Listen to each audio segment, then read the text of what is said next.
नमस्कार विद्यार्थियों, online classes में आपका स्वागत है। विद्यार्थियों, हम जिस बिंदु को पढ़ने जा रहे हैं वो बिंदु हमारे कोर्स का मुख्य आधार है। भूगोल विषय जो हमने पिछले वीडियो में भूगोल विषय की परिभाषाओं के संदर्भ में पढ़ा और हमने जाना कि क्रमबद्ध उपागम के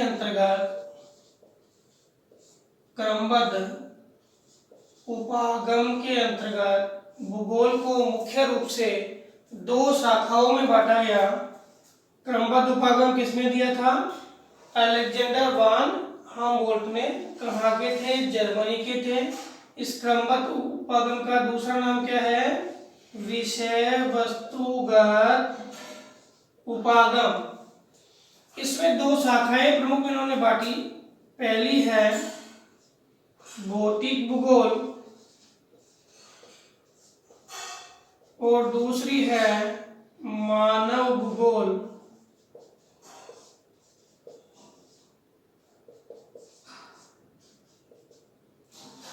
भौतिक भूगोल और मानव भूगोल ये दो प्रमुख शाखा है। मैंने आपको बताया था कि हमारे कक्षा 11 के जो कोर्स है उसमें हम भौतिक भूगोल का अध्ययन करेंगे। कक्षा 12 के कोर्स में मानव भूगोल के जो बिंदु है उनका अध्ययन करेंगे। लेकिन एक सिंपल सी बात हम देखें कि भूगोल जो है भौतिक और मानव हमने दो शाखाएं बांट तो दी, लेकिन दोनों शाखाएं एक दूसरे से अंतर संबंधित है। दोनों शाखाएं एक दूसरे से जुड़ी हुई है। इन दोनों शाखाओं को हम अलग नहीं कर सकते हैं, अविभाज्य है, लेकिन फिर भी हम इसका अध्ययन करते हैं। मानव के किसी भी क्षेत्र का अध्ययन करेंगे, मानव के बारे में जानेंगे, तो मानव के बारे में जानने से पहले हमें उसके क्षेत्र के बारे में जानना पड़ेगा। अगर हम किसी भौतिक वातावरण के बारे में जान रहे हैं तो वहां पे रहने वाले वनस्पति, जीव जंतु और मानव इनकी स्थिति को भी हमें जानना पड़ेगा। अब हम बात करें एक बार फिर भौतिक भूगोल के बारे में देखते हैं। सामान्य देख लेते हैं मानव भूगोल क्या है। तो आपकी 19वीं शताब्दी में मानव भूगोल के विकास के लिए प्रयास किए गए और मानव भूगोल के लिए एक प्रसिद्ध ग्रंथ जो आया था, आपको पहले बता भी चुका हूं, एंथ्रोपोजियोग्राफी, जो लिखा किसने था? फ्रेडरिक रेडजेल ने। कहाँ के थे ये भी जर्मनी के थे। फ्रेडरिक रेडजेल ने जो एंथ्रोपोजियोग्राफी या मानव भूगोल लिखा, इस मानव भूगोल में इन्होंने मानव के समस्त परिदृश्यों का अध्ययन किया और इसलिए एंथ्रोपोजियोग्राफी के अंतर्गत मानव भूगोल जो है विश्व में जहां भी जिस क्षेत्र में भी मानव है उन समस्त क्षेत्रों का अध्ययन करता है। और फ्रेडरिक रेडजेल को कहा गया मानव भूगोल का जनक। अब इन्होंने कुछ परिभाषा दी। ये निश्चयवादी विचारक थे, विचारधारा देने वाले थे। इन्होंने जो परिभाषा दी, इन्होंने कहा मानव जो है जितने भी हमारे क्षेत्र हैं तो मानव भूगोल के दृश्य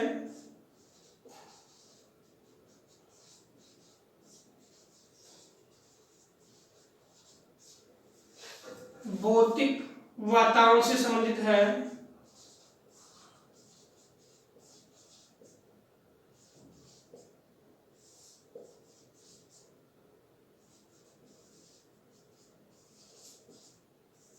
जो स्वयं भौतिक दशाओं का योग है, जो स्वयं भौतिक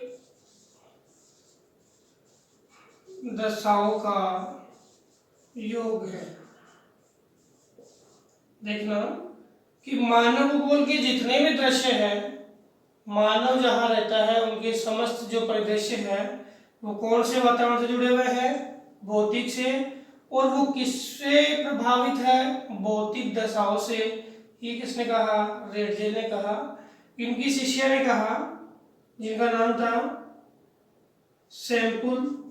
EC Semple, Ellen Churchill Semple, America की थी। इन्होंने कहा कि अस्थिर पृथ्वी व चंचल मानव के बीच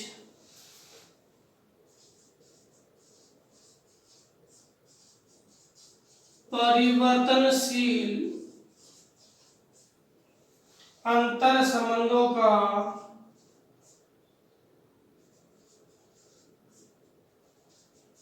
अध्ययन मानव भूगोल कहलाता है।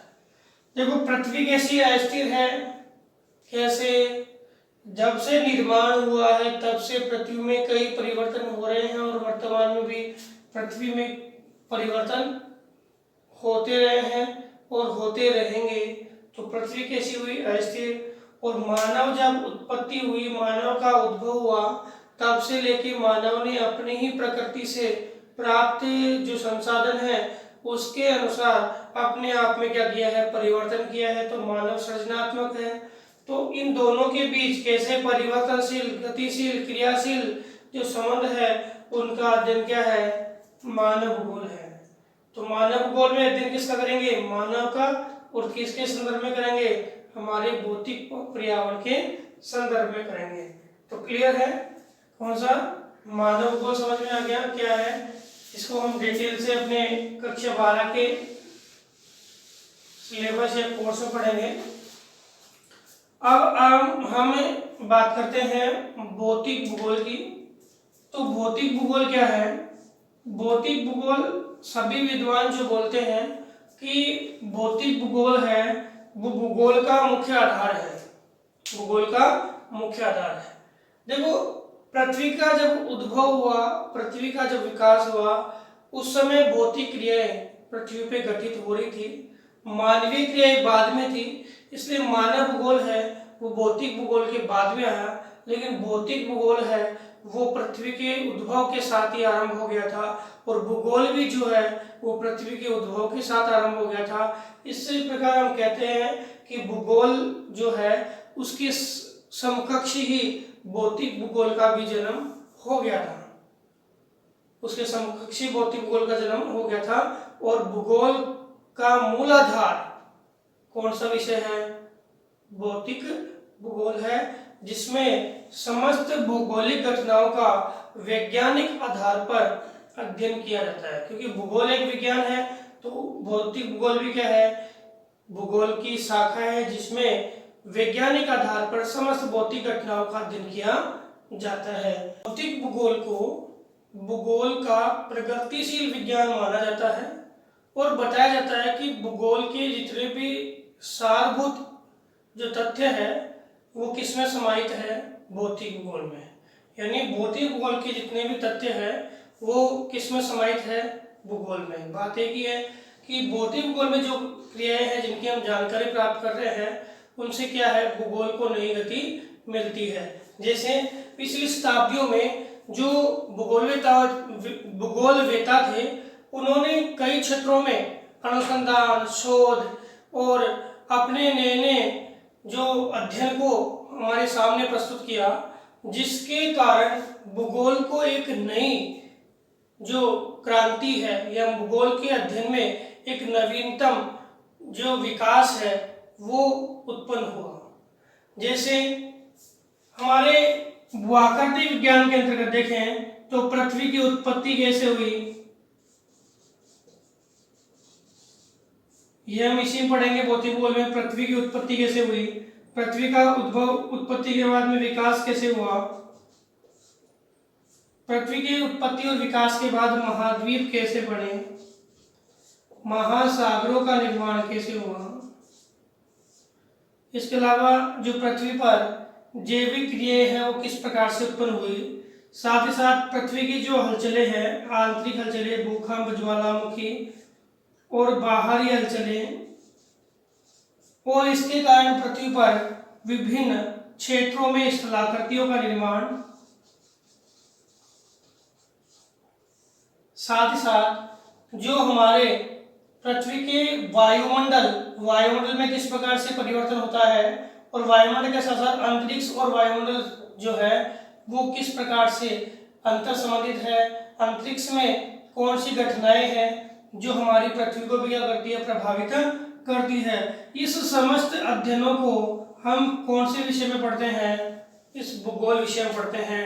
ये सारी जानकारियां ये भौतिक भूगोल विषय के अंतर्गत भूगोलवेताओं द्वारा जुटाई गई,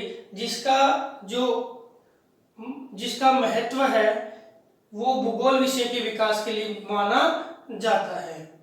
हम मानते हैं कि जो हमारा विषय है भौतिक और मानव, ये दो अलग अलग विषय है, लेकिन ये दोनों एक ही है। मैंने पहले भी कहा कि भौतिक वातावरण और मानवीय वातावरण दोनों मिलकर के अंतर संबंध स्थापित करते हैं, और इन्हीं के आधार पे भूगोल का नवीनतम रूप आधुनिक भूगोल है, उसका जन्म हुआ। आधुनिक भूगोल में इन दोनों के अंतर संबंधों का अध्ययन किया जाता है। बोला जाता है कि भूगोल में मानवीय परिदृश्य और भौतिक परिदृश्य अलग नहीं है, दोनों क्या है, एक ही है। और भौतिक भूगोल और मानवीय भूगोल दोनों के अंतर संबंधों के आधार पर ही हम विभिन्न क्षेत्रों के अध्ययनों को प्राप्त कर पाते हैं। अब प्रसिद्ध विद्वान लोवेक ने क्या कहा कि जीव व इसके भौतिक वातावरण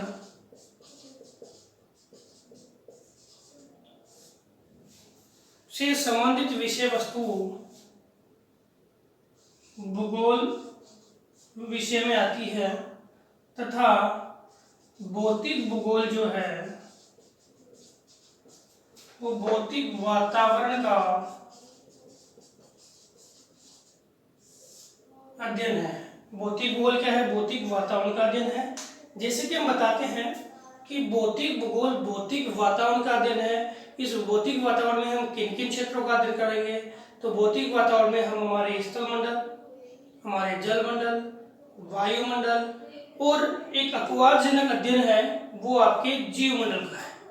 जीव मंडल को भी है हम किसमें, भौतिक भूगोल में उभय या अंतरापृष्ठ के रूप में लेते हैं। तो भौतिक भूगोल है वो क्या है, भौतिक पर्यावरण का या भौतिक वातावरण का अध्ययन है, जिसमें हम समस्त विज्ञान, जिसमें जलमंडल, स्थल मंडल, वायुमंडल और जैवमंडल का अध्ययन करते हैं। तो विद्यार्थियों, अब हम देखते हैं कि कुछ विद्वानों ने भूगोल के संदर्भ में अपने क्या विचार रखे।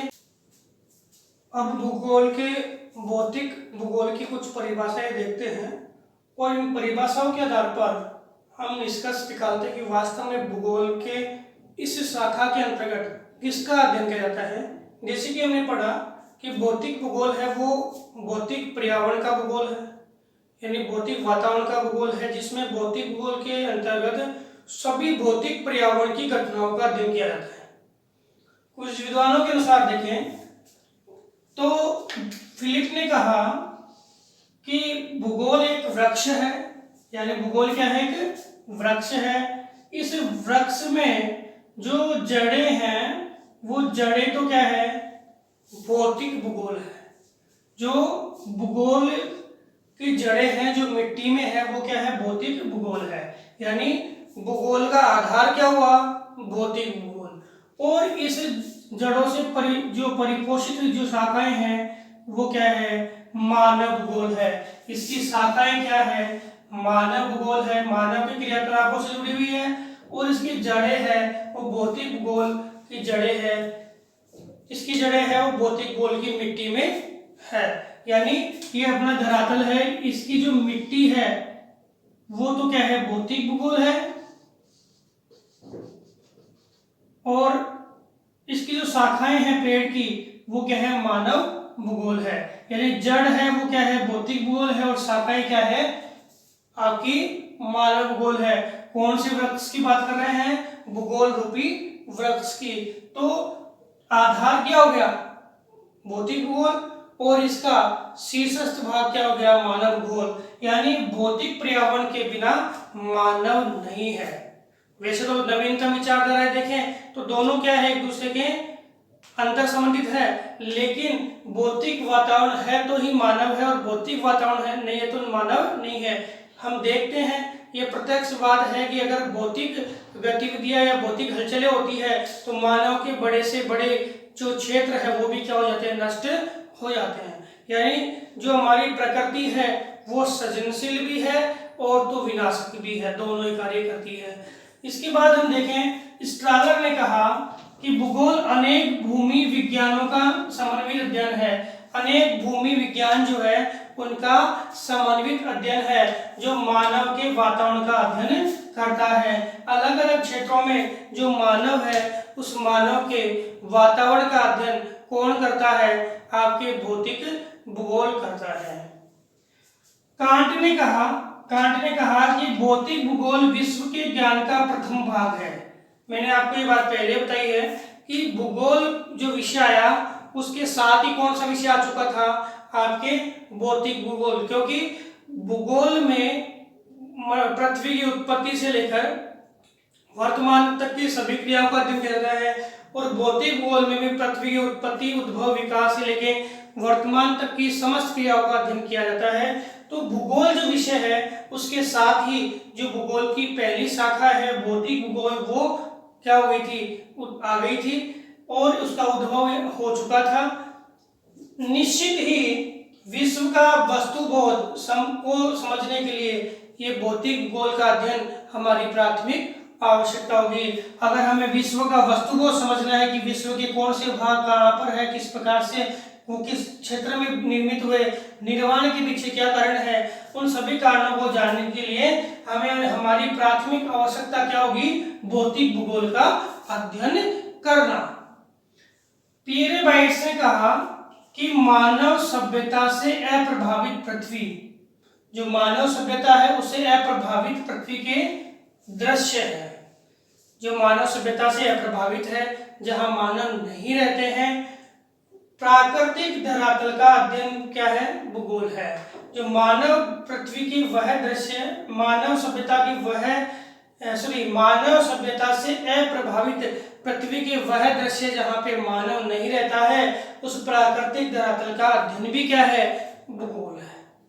मतलब जहाँ मानव रहता है वो क्षेत्र तो आता ही आता है, लेकिन मानव सभ्यता से अप्रभावित क्षेत्र जहाँ मानव नहीं रहता है, जैसे विश्व के निर्जन प्रदेश, उनका अध्ययन भी हम किस में करते हैं? हमारे भूगोल विषय में करते हैं।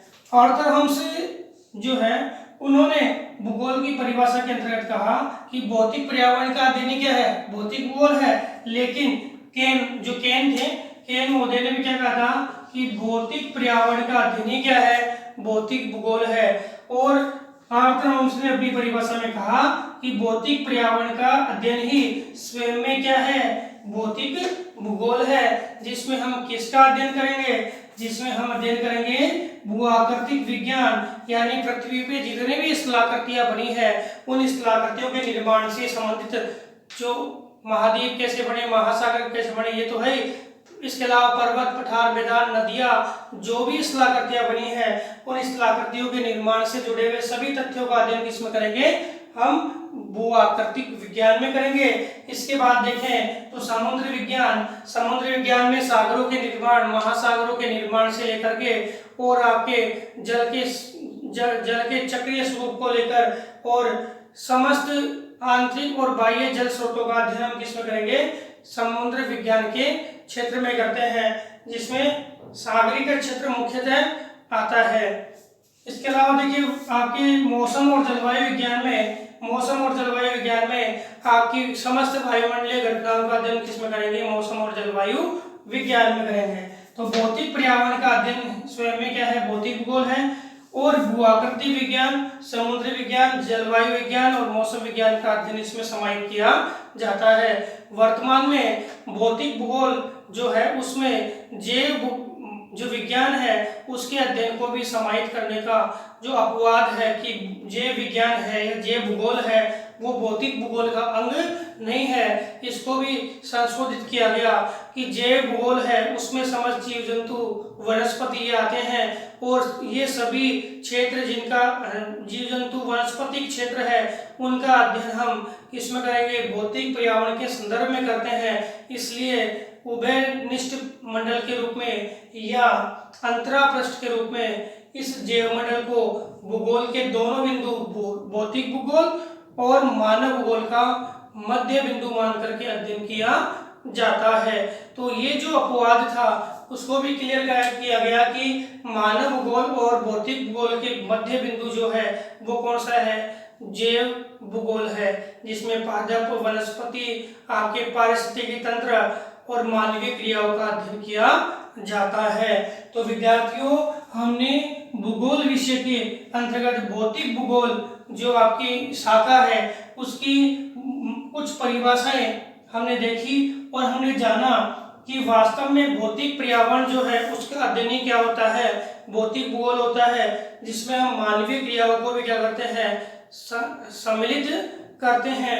अब हम जो अगले वीडियो में जो पढ़ेंगे, अगले वीडियो में हम इस भौतिक भूगोल जो है शाखा, इसके विषय वस्तु इसके विषय क्षेत्र और इसकी प्रकृति, विषय क्षेत्र, प्रकृति और इसके उद्देश्य को पढ़ेंगे। धन्यवाद।